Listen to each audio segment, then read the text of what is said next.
तो वो उठाया गया और आपके लिए इतना खूबसूरत यहाँ पर स्कूल बनाया। आप लोगों को मालूम है कि स्कूल बनाना, उसका रखरखाव करना, उसका स्टाफ को रखना, उसकी बिल्डिंग का पूरा ध्यान रखना और बच्चों को बहुत ध्यान से रखना। क्योंकि बच्चे जो होते हैं छोटे छोटे फूलों की तरह, और इनके जो गार्जियंस होते हैं वो बड़ी जिम्मेदारी पे। ऐसा नहीं है कि आपको किसी भी स्कूल में उठा के भेज दें, वो ये देखते हैं कि हमारे बच्चे सुरक्षित कहाँ पर हैं, उनको कहाँ पर अच्छा फ्यूचर मिलेगा, उन्हें कहाँ अच्छा स्टाफ मिलेगा।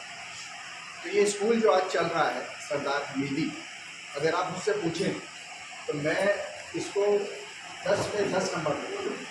उसकी वजह इसका जो प्रेजेंटेशन है, इसके जो ऑनर्स थे, जो इसके मैनेजमेंट थे, उन्होंने इसके लिए अपना खून और पसीना बहाया। इस तरीके से वो यहाँ इस गली से लेके और कलेक्ट्रेट यानी कि ज़िले का जो मुख्यालय होता है जहाँ पर डीएम बैठती है, पुलिस कप्तान, और यहाँ से लेकर उत्तर प्रदेश तक आप लोगों के लिए कितनी मेहनत करते हैं।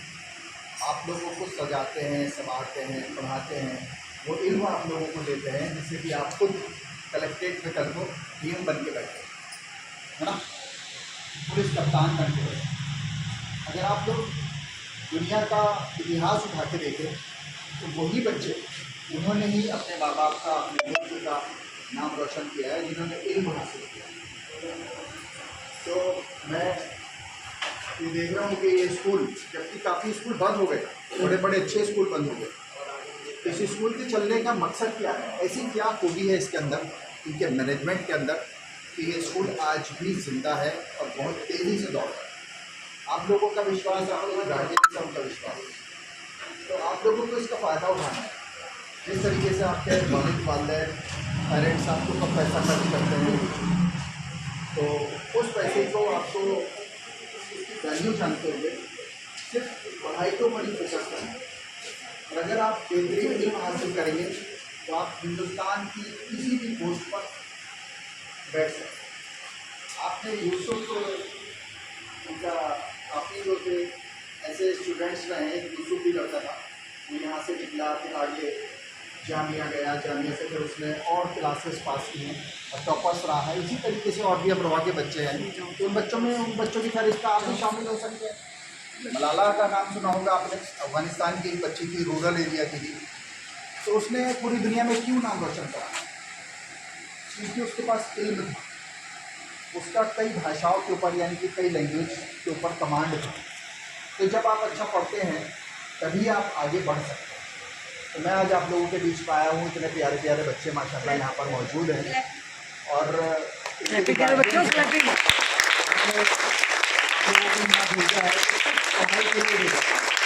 जितना अच्छा आप पढ़े लेंगे उतना ही अच्छा आप दुनिया में अपने लिए मुकाम हासिल कर सकते हैं। आप लोगों को किसी पे डिपेंड होने की ज़रूरत नहीं होगी। आप देखिए, एक मज़दूर जो सारा दिन मेहनत करता है, वो अपने बच्चों को कितनी मेहनत से, वो भी ये चाहता है कि मेरा बच्चा मज़दूर न बन के इल्म हासिल करे और एक अफसर बने।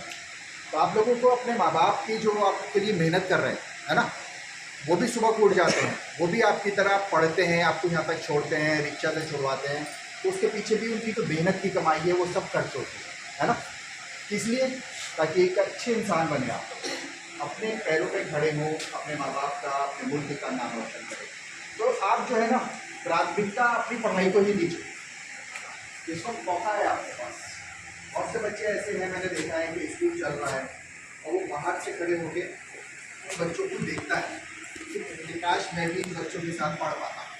तो आप लोगों में और उस बच्चे में सिर्फ इतना फ़र्क है कि आप स्कूल के अंदर हैं, आपके गार्जियंस ने आपको यहाँ भेजा है, और उस बच्चे के पीछे कोई ऐसा गार्जियंस या कोई ऐसा व्यक्ति नहीं है जो उसको स्कूल के अंदर एडमिशन कराए। सरकारें बहुत कोशिश करती हैं, लेकिन हमारे यहाँ कुछ लोग बीच में ऐसे हैं जिन्होंने काफ़ी हमारी इसको शिक्षा के जो ये इतना महत्वपूर्ण शोबा है इसको नुकसान भी पहुँचाया। तो आप लोगों को अपने माँ बाप की उम्मीदों पर खरा उतरना है और सिर्फ पढ़ाई के ऊपर फोकस करना है। ऐसा नहीं है कि सिर्फ पढ़ना ही है, खूब खेलना भी है। खूब खेलिए, खूब खाइए और खूब पढ़िए। तो मेरा नाम तारिक अजीम है। कभी भी मेरे लिए या कभी भी मेरे से कोई भी आपको ज़रूरत हो किताबों की, कॉपियों की, तो मैं हर वक्त आप लोगों के लिए हाजिर। बच्चों सबसे जो महत्वपूर्ण है ना, मैं जो देखता हूँ वो है आपके स्टाफ जो आपके चारों तरफ ही लोग खड़े ना, यही लोग आपको इंसान बनाते हैं और कामयाबी के पहले कदम तक आपको ले जाते हैं। और आप ये भी मानिए कि लोगों के पास और भी बहुत से ऐसे शोधे हैं जहाँ पर ये लोग काम कर सकते हैं, मोटी सैलरी सब बिल्कुल नहीं ले सकते हैं, लेकिन इन लोगों का भी बहुत बड़ा सेक्रीफाइस है कि बहुत कम सैलरी में, बहुत ना के बराबर सैलरी में बेटा ये अपने घर से आते हैं और आप लोगों को पढ़ाने के लिए आते हैं। तो कभी भी इन लोगों को जो है ना, इनका हर कहना मानना है आपको। ये जो आपके टीचर्स हैं ना, इनके लिए ताली बजाइए एक बार।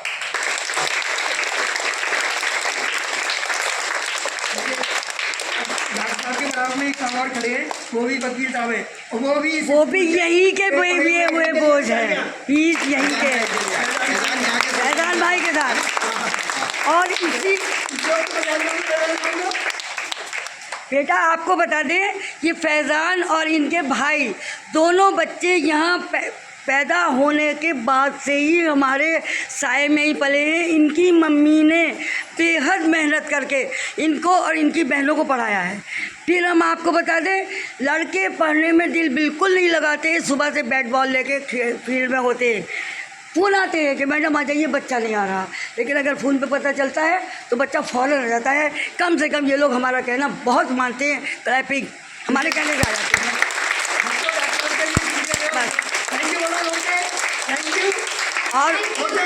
और देखिए, इनको कोर्ट जाना है, कोर्ट जाने के बावजूद कोर्ट में से टाइम निकाल कर सिर्फ आपको शिक्षा के प्रति जागरूक करने के लिए ये साहब